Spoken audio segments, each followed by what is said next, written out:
నమస్తే. Welcome to political bridge.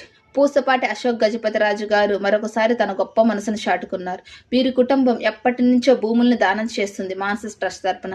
ఇప్పుడు ఆంధ్రప్రదేశ్ ప్రభుత్వము ప్రపంచంలోని తొలి ఏవియేషన్ యూనివర్సిటీని భోగాపురం ప్రాంతంలో ఏర్పాటు చేస్తుండడంతో దానికోసం 136 ఎకరాల భూమిని కేటాయించారు. వీటి విలువ దాదాపుగా 1000 కోట్లకు పైమాటే.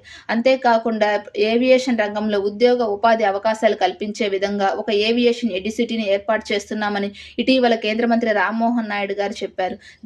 దీనికోసం జిఎంఆర్ సంస్థతో ఒప్పందాలు కూడా చేసుకున్నారు విశాఖపట్నంలో. ఇప్పుడు ఆ ప్రాజెక్టుకి అదితి గజపతి రాజు గారి తాతగారి పేరైనటువంటి అలక్నంద మహారాజా గజపతి గారి పేరు పెట్టాలని నిర్ణయించారు.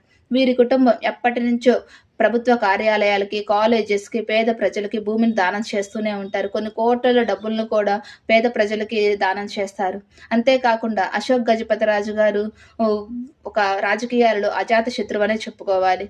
అందుకనే టీడీపీ పార్టీ కూడా ఆయన చేసిన సేవకు గాను గౌరవంగా గోవా రాష్ట్రానికి గవర్నర్గా అవకాశం కల్పించింది.